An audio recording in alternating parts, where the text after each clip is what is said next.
Olá, professor. Boa noite. Nós somos do grupo 4 e hoje nós vamos falar sobre máquina de indução e estimação de parâmetros. Nosso grupo é composto pelo André, Gustavo, Laís e Marcos. Bom, nós temos três métodos para estimar o parâmetro de uma máquina de indução trifásica. Seria através do ensaio de corrente contínua, o ensaio em vazio ou sem carga e o ensaio com rotor bloqueado. Primeiro, para a gente poder explicar os três métodos, nós temos que falar sobre o circuito elétrico equivalente por fase de uma máquina de indução trifásica. Onde nós temos o quê? R1 é a resistência do estator, X1 é a reatância de dispersão do estator, RC seria a resistência que representa as perdas no núcleo, Xm, a reatância de magnetização da máquina, X2, reatância de dispersão do rotor, R2 aqui seria a resistência que representa as perdas no rotor, o S aqui o escorregamento, aqui tensão de fase e corrente de fase. Então vamos lá, e aqui seria o ar, né? Então, primeiro sobre o ensaio de corrente contínua, o que a gente quer fazer? A gente quer determinar a resistência do enrolamento do estator, que seria o R1. Então, a gente faz o quê? A gente para tirar os efeitos da reatância, a gente vai aplicar uma tensão, né, fonte de tensão corrente contínua, até obter a corrente nominal entre as fases do estator. Esse estator pode estar ligado tanto em estrela quanto em triângulo. E por que a gente usa a tensão até para obter a corrente nominal? Porque a corrente vai passar pelos enrolamentos, ela vai gerar uma temperatura, né?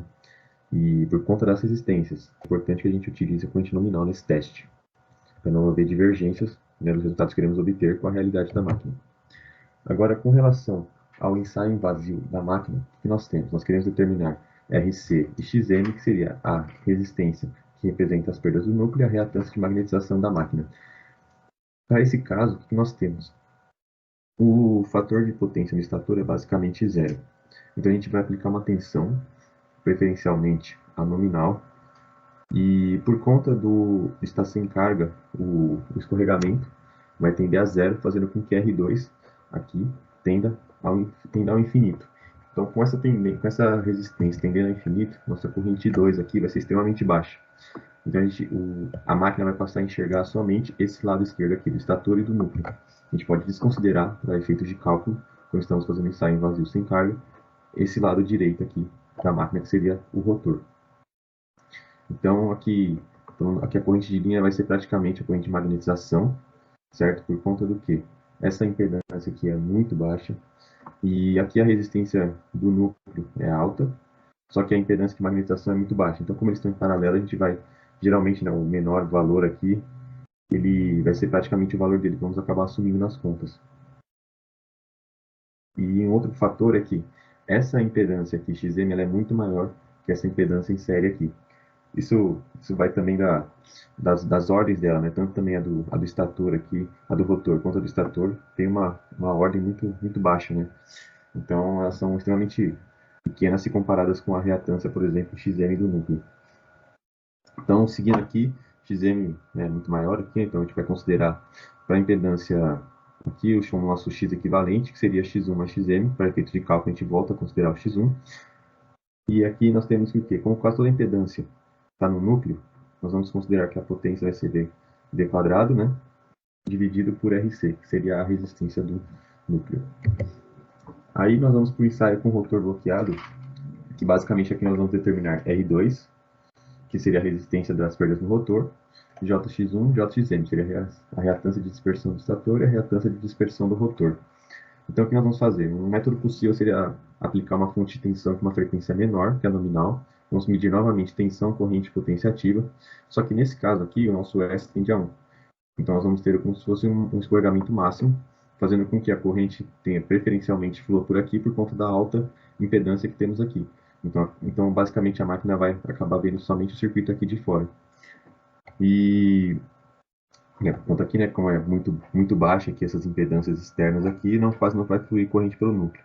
Nesse caso, nós temos potência aparente consumida e potência ativa, né, que é o que nós vamos medir com o watímetro.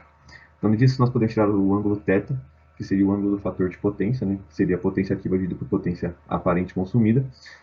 E aqui nós temos o quê? Que nosso X equivalente vai ser o Z, dividido Z vezes seno de θ, que seria igual a X1 mais X2. O Z nada mais é do que a tensão dividido pela corrente. E o nosso resistor equivalente seria o Z vezes cosseno de θ, que é igual a R1 mais R2. E o que nós temos, né? Quando nós estamos falando de rotor bloqueado, esse x1 mais x2 nós temos que olhar na tabela, porque dependendo do tipo de máquina, nós temos um percentual de x1 e x2. E aí, calculando eles, nós temos isso, nós podemos voltar e calcular o xm aqui, né? Nós temos o x equivalente, x1, podemos calcular o xm.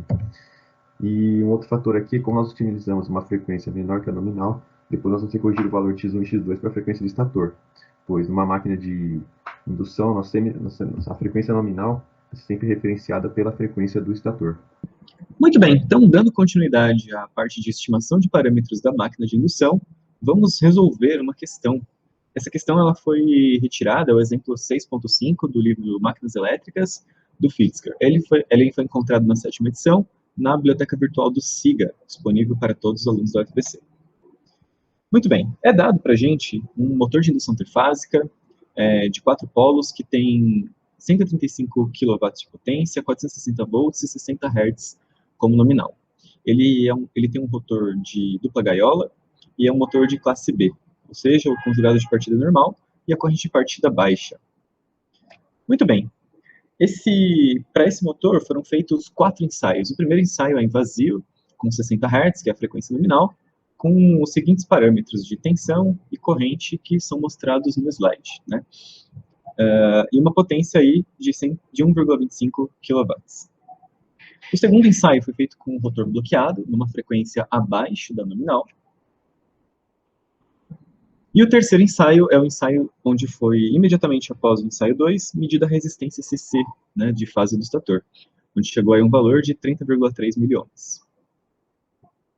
O ensaio 4, ele é um ensaio com o rotor bloqueado, feito na frequência nominal, com as seguintes tensões, correntes e potências mostradas no slide, onde se obteve um conjugado de partida de 603 Nm. Bom, dado esses ensaios e esse problema com esse motor, que tem essas características, foram pedidas 3 coisas. O item A, ele pede que a gente calcule as perdas rotacionais a vazio, né, e os parâmetros de circuito equivalente que se aplicam nas condições normais de funcionamento. Coloca-se como observação para considerar que a temperatura seja a mesma no ensaio 3 e para desprezar qualquer efeito de perda de núcleo, né, assumindo que elas serão incluídas aí dentro das perdas rotacionais. Vamos então ao solucionário. Muito bem, o livro começa calculando as perdas rotacionais e logo em seguida calcula a potência reativa e a reatância em vazio. Bom, com esses dados, né, a gente pode supor que com o rotor bloqueado, né, realizado com uma frequência reduzida, que é o ensaio inicial, né, o ensaio 1, que a corrente nominal reproduza aproximadamente as condições normais de funcionamento do rotor. Assim, do ensaio 2 das equações 6.5 e 6.51, nós temos que a reatância com o nosso rotor bloqueado, ela seria de 11,6 kVA. Muito bem. E aí, aplicando a equação 6.2, nós conseguimos encontrar a reatância quando o nosso motor está bloqueado. Bom, resolvendo em relação a x2, nós vamos obter 2 raízes, né? E vamos acabar eliminando uma delas, pois x2 ele deve ser menor do que x em vazio, né? Do que a reatância em vazio.